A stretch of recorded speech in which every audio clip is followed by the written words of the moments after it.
It's Memorial today, guys. Thank you for all the men and women who sacrificed their life for us. But with that being said, we're gonna have a barbecue today, so I'm gonna make some potato salad.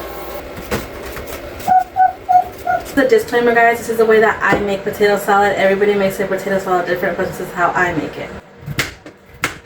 This is the size that I cut my potatoes. I don't like real big pieces of potatoes when I make potato salad. Can you grab me the eggs out of the fridge, please? Yeah. Thank you. You're welcome.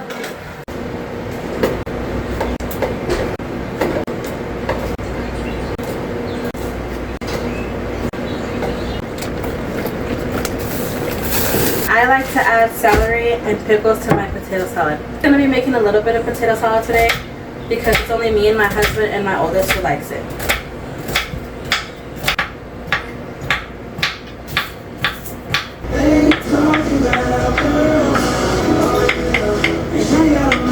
When you add this stuff, add little by little because you can always add more. You cannot take it out.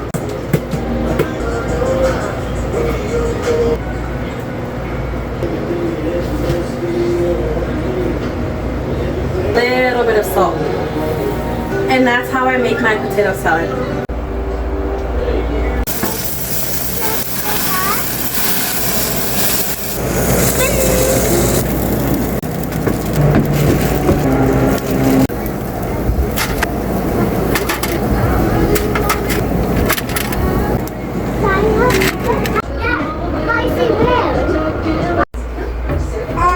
God is good. God is great. Thank you for this food today. Amen.